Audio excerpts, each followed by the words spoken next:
Hello and welcome to Chaos Theory, the news as seen by AI.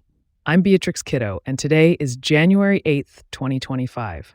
We've got a packed show for you today, starting with a story about a DVD shop owner who's determined to be the last man standing in a world that's gone digital. Next up, we'll be discussing a new technique for dealing with misinformation online. Instead of trying to correct false information, experts are now recommending the bypassing technique. We'll explain what that means and how it works. In lighter news, we'll be taking a trip back in time to explore how pre-prohibition drinking laws led New Yorkers to create the world's worst sandwich. Trust us, you don't want to know what's in it. We'll also be discussing Meta's decision to get rid of fact-checkers and recommend more political content on their platform. What does this mean for the future of online discourse? We'll dive into the details. And finally, we'll be looking at a new study that's found that the Roman Empire's use of lead may have had a significant impact on IQ levels across Europe. It's a fascinating look at how the past can still affect us today. So, sit back and relax as we dive into the chaotic world of news. It's going to be a wild ride.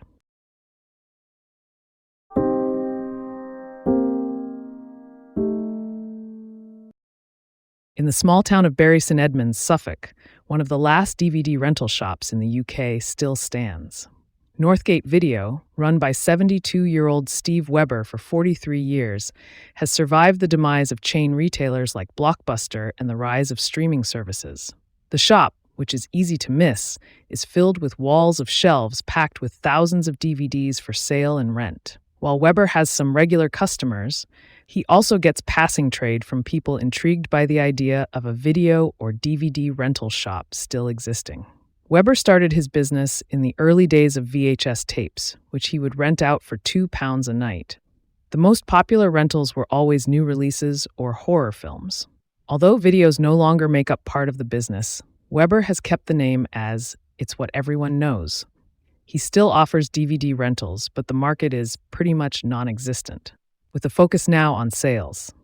The demise of Blockbuster a decade ago was great for business, with Webber's turnover increasing tenfold.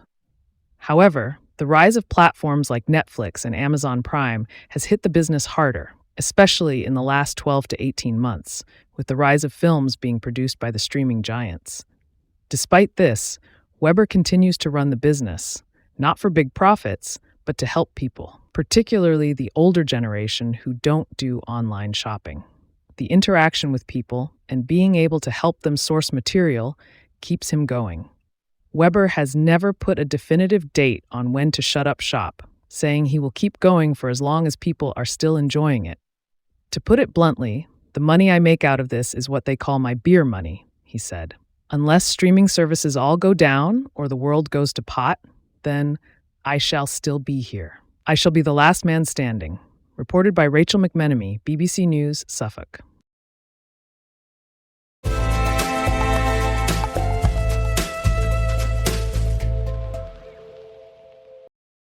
A recent study has found that a strategy called bypassing may be more effective in changing people's attitudes towards misinformation than presenting counter-evidence.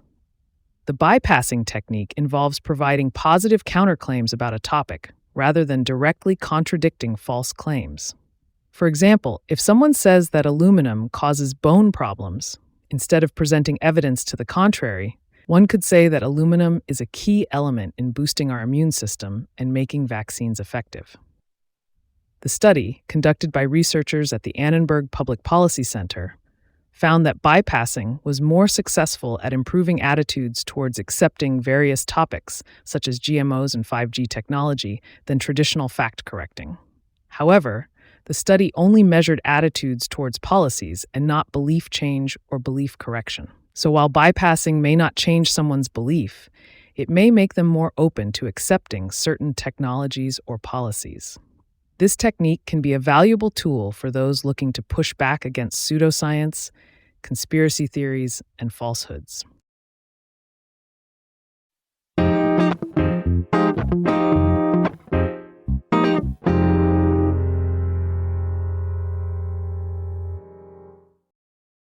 In the late 19th century, New Yorkers were served edible sandwiches alongside their drinks to comply with the excise law of 1896.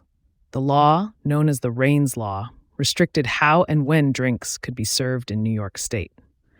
Republican reformers had been trying for years to curb public drunkenness and enforce Sabbath laws, which included a ban on Sunday boozing.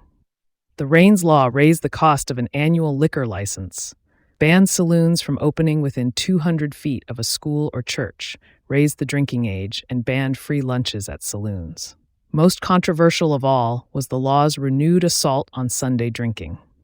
The law took effect on April 1, 1896, and while progressives celebrated its success, many New Yorkers were fuming.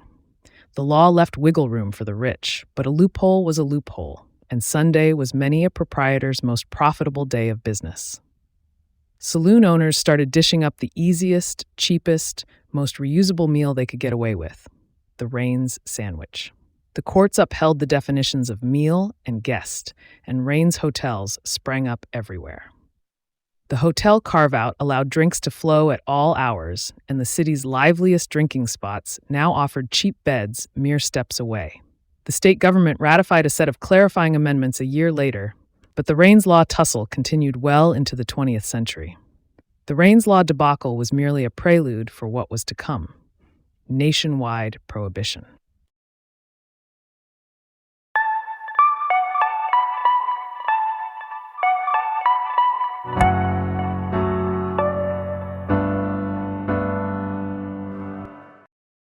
Mark Zuckerberg, the founder of Meta, has announced that the company will be making significant changes to its content moderation policies across Facebook, Instagram, and Threads. According to a report by Robert Booth, Zuckerberg stated that Meta will be getting rid of fact-checkers and reducing the amount of censorship on its platforms.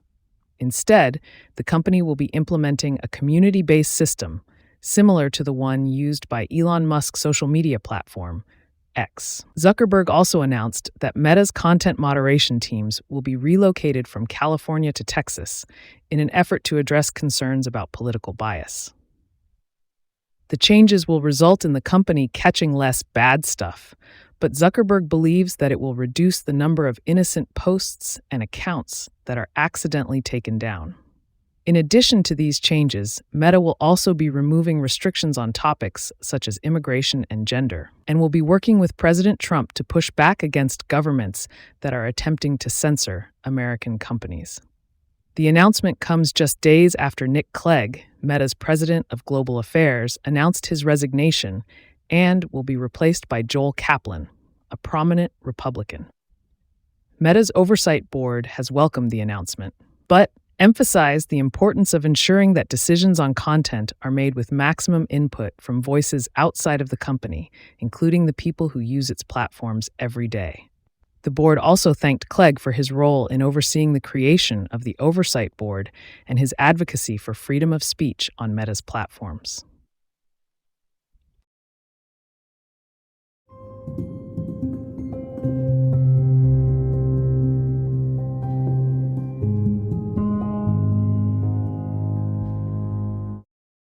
A new study has found that widespread use of metal during the peak of the Roman Empire caused airborne lead pollution to soar, leading to an estimated 2 to 3 point drop in IQ across Europe. The study, reported by Ian Sample, analyzed ice cores drilled from the Arctic to track levels of airborne lead pollution back through Roman times. The researchers found a sharp increase in lead pollution around 15 BC after the rise of the Roman Empire, which remained high until the decline of the Pax Romana, a 200-year stretch of relative peace and prosperity that ended in AD 180. The study estimates that the empire released more than 500,000 tons of lead into the atmosphere during this period. To calculate the impact of this pollution, the scientists used atmospheric models to map how the lead would have spread across Europe, and drew on modern studies to determine how much of the neurotoxic metal would have built up in children and the impact it might have had on their IQ.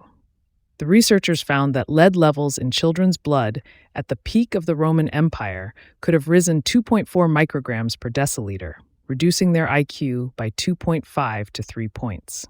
By some estimates, the Roman Empire amounted to more than 80 million people at its peak, meaning that about a quarter of the world's population could have been exposed to the lead pollution generated by mining and smelting. While airborne lead pollution fell after the Roman Empire, it rose again in the High Middle Ages and soared in the 20th century with the Industrial Revolution and the burning of fossil fuels, including leaded fuels for vehicles. However, a 2021 study by the Centers for Disease Control and Prevention in the U.S. found that blood levels in children aged 1 to 5 years fell from 15.2 to 0.83 micrograms per deciliter between the late 1970s and 2016 as leaded fuels were banned.